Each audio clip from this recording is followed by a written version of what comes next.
Welcome to the Lifestyle Property Podcast. I'm Jamie Greaves, your host and professional property investor. I'm here to bring you insights, home truths and powerful stories about what really goes on in property investment, business and growing your dream lifestyle.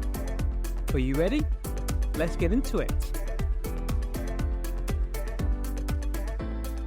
Hello and welcome back to the Lifestyle Property Podcast. And welcome to episode 11, which is titled The 3 Things We Need. And these are the big 3 things we need to be good property investors. Not the 3 things we need in life. The 3 things we need to be a great property investor. And why do you want to do that? Because that's what allows us to build our dream lifestyle and our financial freedom. Or if you're like me, I work towards our bigger missions and our igakais in life. Okay, so I'm going to get right into it for you guys. So there are 3 things we need. Okay, 1 is time. The 2nd is knowledge. And the 3rd is capital.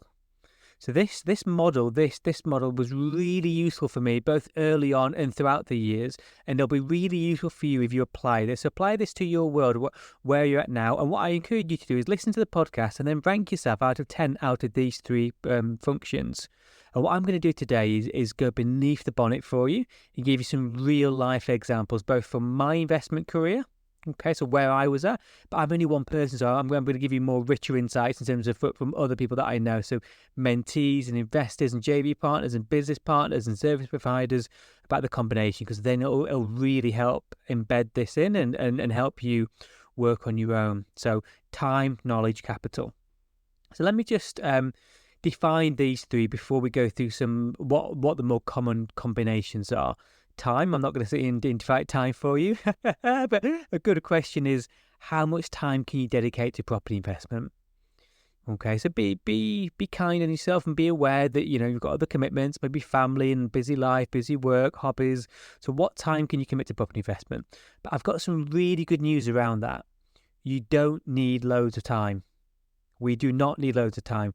Property, I think, needs less time than any other business to get off the ground, okay? Because you've been highly leveraged, in terms of team and people and partners and knowledge and systems, and can really reduce time, okay? Which is a good thing, okay? But if you know that you're time poor, then what you want to do is make sure that, and will remain time poor, if you can, you want to boost upon the other 2, okay? Knowledge and capital, access to capital, which I'll come on to now for us. So knowledge is something that we've already covered in the podcast, and you know I won't get tired of saying this because it's critical. Yeah, I think this is one of the biggest mistakes that I covered last week. You know, we don't know what we don't know. So in training, education, mentorship, podcasts, YouTube, books, you name it, but it's really critical to have knowledge on what we're looking to go into. Okay, otherwise there'll be mistakes and opportunity cost, and some bad things happen. I've shared some horror stories, but there's so many horror stories out there when we don't have enough knowledge. And then the 3rd is capital. We need to reframe our minds here, okay? So it's not just what capital, it's not just what we have in the bank or what we have liquid, like liquid stocks and shares, but it's other things, forms of capital as well. So what's your credit rating? You know, credit ratings are very important within property investment. So even if you're sat here thinking, no, I don't mind my credit rating, I'm doing rent to rent, it does matter, because you want to start in rent to rent, grow that, get your cash flow sorted, go full-time, boom, and then you'll want to start buying assets because you build generational wealth. Well, you make your life very hard buying assets if you've got a bad credit rating. So an exercise for everyone on the podcast to do: if you haven't downloaded your credit rating, please do it. It's free. There are free ways to access it. Experience decent. I use Check My File. They aggregate 3 of the bigger credit agencies. Brilliant. You're able to have a free trial to it, and then if you want, you can sign up. It's really useful because sometimes you might have been crystal clean. In my world, I was crystal clean with my credit rating, but there was a mistake on there. Okay, they had me living with one of my old housemates' brother, who were like old utility bill, and it was all about nothing, but it brought my rating down massively. I managed, but because of the credit rating, I looked into it, I sorted it, I solved it, and it went boom, back up to 998. Amazing. Okay, so that's important, but then also our network.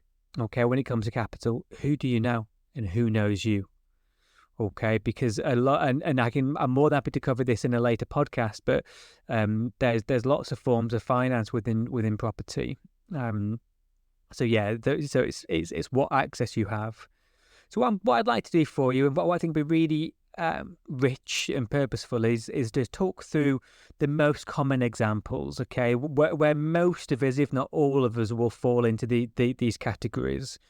Okay, there's a bit of a yin and yang scenario with regards to particularly time and capital. Okay, so scenario number one is when we're time poor. Okay, we're time poor, or we've got some knowledge, but not loads of knowledge, but you've got decent access to capital. Okay, so this is one avatar, which will be a good proportion of the podcast and a good proportion of people out there in the investment community. So here, what we want is, so likely here, we've got either a well-paid job or a good business already, but that keeps us busy, and maybe we've got a busy family life as well. But we know we've got decent access to capital, maybe our own savings, or maybe access to that, good credit ratings and good network, and we've got some good knowledge, but not amazing knowledge. What we'll want to do, really, and what I recommend for those of you in this space, is one recommendation is to make sure you then get your own knowledge. Okay, even if you aren't time poor, because I've seen it too often where good people who have got no time, you try and outsource it too much to too many third parties, like I've mentioned in other podcasts, and going in blind. Okay, and we don't want to go in blind because mistakes can be made. So grow your knowledge. Okay, if you've got little time but capital, because then no one can pull the wool over your eyes. Okay, it's a really nice place to be. Now you can leverage other people's knowledge. Okay, which I'll come on to in terms of some of the examples that I've done. So you can leverage that so long as you're with trusted people. Trust but verify, like I mentioned previously. Okay, so I'll just give a real life example into that where you can leverage other people's knowledge.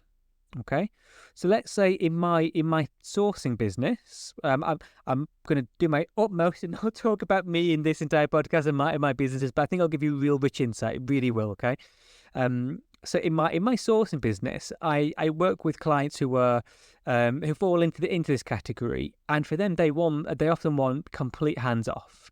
There's some people want to go all in property and build it for themselves, and good on them. But some people don't, and they want hands off, so they want as passive as possible. So then they leverage us.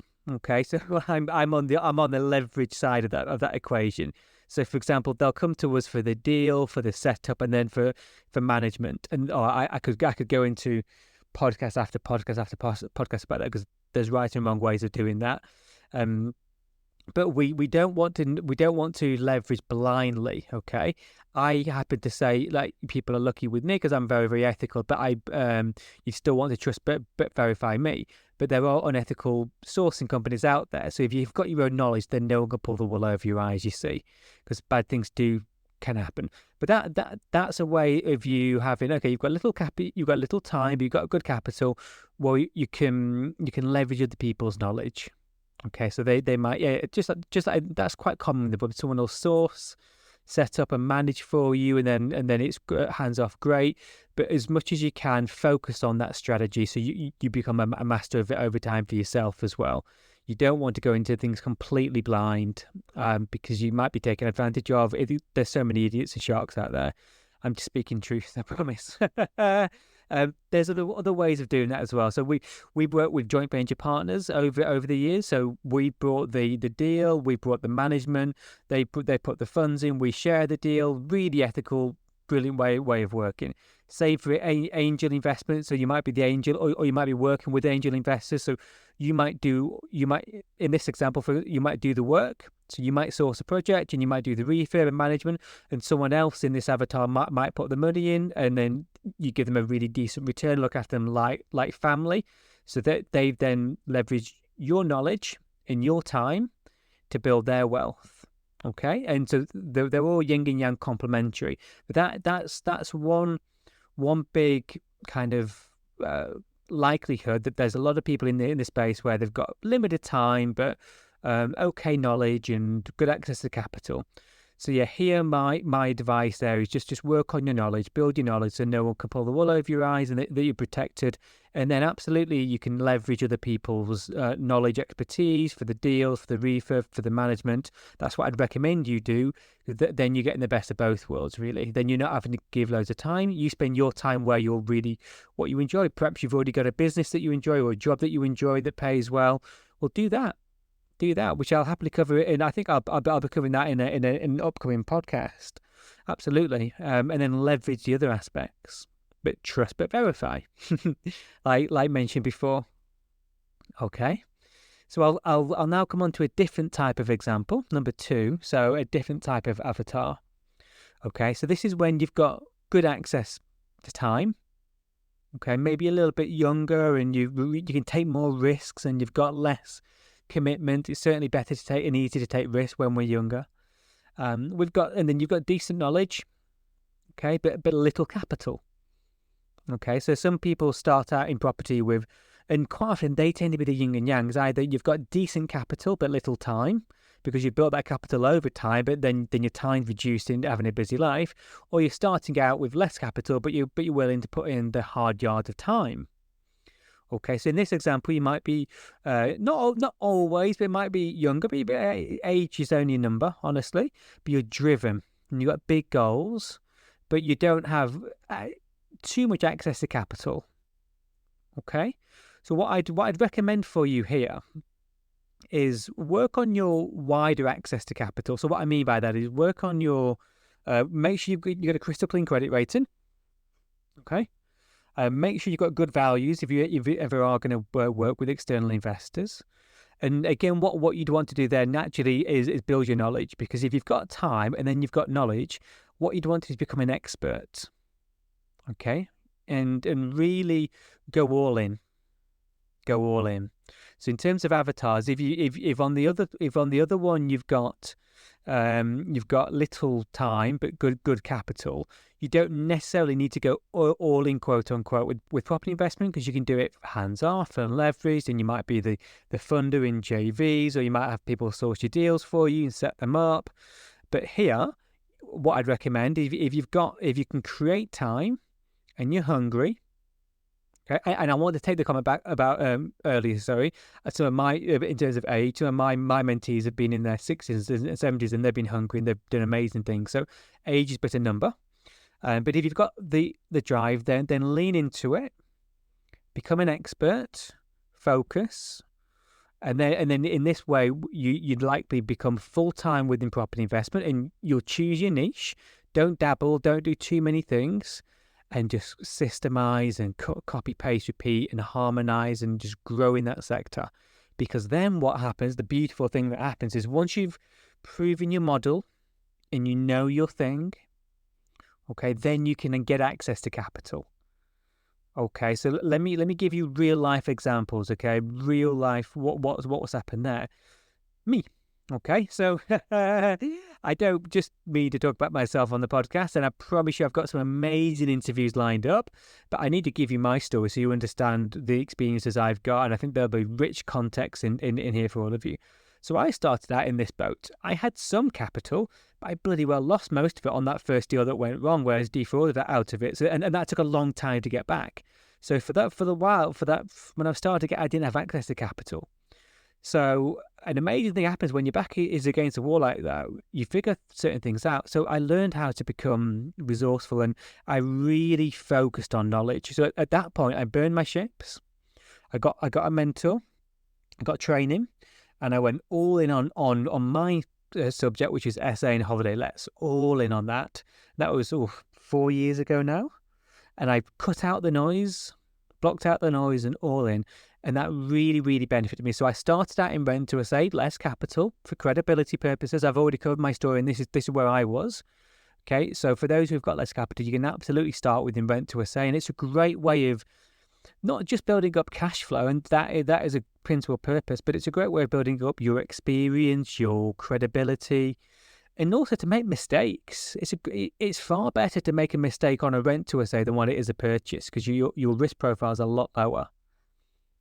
Okay, and you might be in for $5,000 or $10,000 for a rent to SA. with a flexible contract, which is really designed to be ethical for both parties. And then the beautiful thing is then you can get capital later. So I've naturally worked with joint venture partners, and I've worked with angel investors, and I've got a lot of them have told me they've got no doubt in my mind they had a lot more confidence and faith in me and my business partners because we'd already done it. We'd already had a rent to SA portfolio before I started buying. So although I was buying often with other people's money, with them and for them, and I did put my own money in the deal before it ran out because properties are bloody expensive assets and highly leveraged. They took confidence that I'd really focused and mastered and had experience from rent to SA. So it was a really good building block for me. Okay, and it allowed me to navigate that period where I had less capital. Okay, and then I really mastered that. So in terms of how to use mortgages and bridges and development finance and everything to really grow. Okay, so I'm this avatar. This was me, and this may well be you. And I really benefited from following all the tips I'm sharing with you guys and avoiding the mistakes of, focusing on knowledge and support, on blocking out the noise, taking action. And it really worked. Okay, now I'm gratefully in a position where I've got now capital because I'm significantly more in the sector than what I was 4 years ago, and things have gone well, fortunately. But I'm not alone. I'm not special. There are many other people that fall into this category. So, some of my mentees, for example, they've decided to focus on their knowledge, and they've got really good knowledge and really good support. Okay, and that's allowed them to get their first deals. Okay, so they've got their first ever, whether that's rent to SA or buy to SA. I only coach in the area that they operate because that's where I can bring value. And then that's what's amazing to see is when they've done a couple of rent to SAs or one purchase, and then actually they've been able to raise finance around them. Okay, so we don't think we know people. For those who, it's a funny phenomenon. So for those who have capital, they put knowledge on a pedestal and time on a pedestal. For those who don't have capital, we put money on a pedestal. Whereas once you've got the right knowledge and you've proven your template, you'll have people, if you fall into this category, you'll have people around you who have got capital, and you can help them. So the way, and I promise I will get, I've got so much passion for this. I'm sure I'll cover this in a later topic, but for those of you either lending capital out, okay, so this will be in your avatar number 1 that we covered earlier, or if you're on avatar number 2 when you're borrowing capital, so long as you're doing it very ethically and you're looking after people like family, okay, and it's very with high values, then this is a really common occurrence because it's a way you can leverage each other. Okay, so it's a way of leveraging each other. So there'll be 2 people sat or watching, listening to this podcast, and you'll be perfect for each other. You won't know each other yet. So one will be the avatar number 1, and one will be the avatar number 2. It's happened in my mentorship groups where 2 parties have come together and they've done a deal together, and one's brought the deal and the management because it's in their area, and someone else was out of area and had less time, but they put the money in and they've done a joint venture together. It's beautiful to see. And you'll be out there now, and this is why growing a network and friendships and property is powerful, because then you can leverage. Okay, so you can leverage what you don't have. Okay, and that is the yin and yang, and really often it is capital and time. Okay, so we all want knowledge. We all want knowledge because then that's when everything good starts, and that's when mistakes reduce, and that's where overwhelm reduces and clarity increases, and no one can pull the wool over our eyes. Like I've said, I'm just speaking truthfully, it happens. But the yin and yang scenario of capital and time is a common one. So you'll have one leverage the other.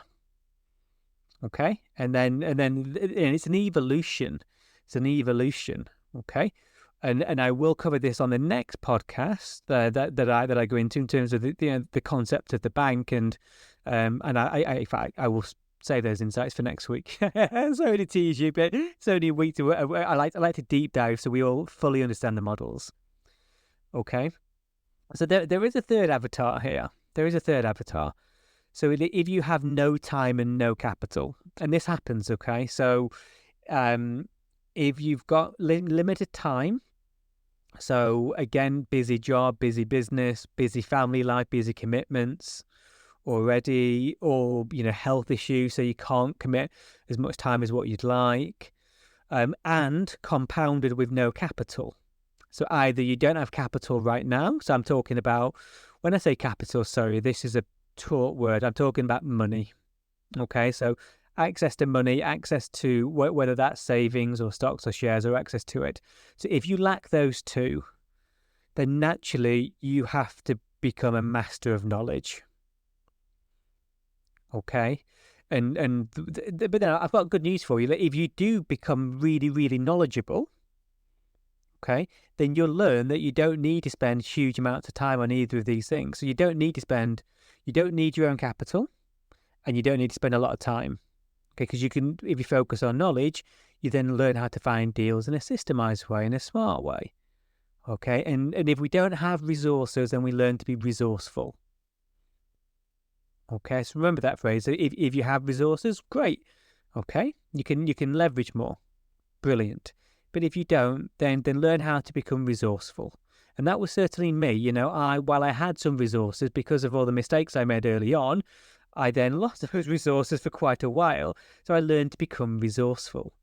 I became very, very good at finding deals, de-risking deals, finding below market value, motivated vendor, amazing deals with high cash flow, really good capital growth, deals that I knew were that good, I could say share them with a business partner or a JV partner, or borrow money from an investor and repay them very, very ethically, because I really mastered my craft. Okay, so if we don't have resources, we want to become resourceful. So I really hope that this framework helped. Okay, apply it to yourself. Rank yourself for knowledge, rank yourself for time, rank yourself for capital. Knowledge is one you'll have more control over changing. Time and capital is a yin and yang, and then leverage the other one. Okay, trust but verify whenever you're doing so. Okay, and that should be a really powerful concept for you to use for many, many years, and it'll really help you live your dream lifestyle. I've already teased this a little bit, but next week I'm going to be going into another concept which is really useful, which is called becoming the bank. Okay, so I'm looking forward to the next week already. I'll see you then. Have a good week and take care. Thank you for listening to the Lifestyle Property Podcast. If you've enjoyed this episode, I'd love it if you could leave us a review so we can reach and help more people. I'll also be giving one person who leaves a review a free family holiday to one of our luxury holiday lets. Thank you, and see you next time.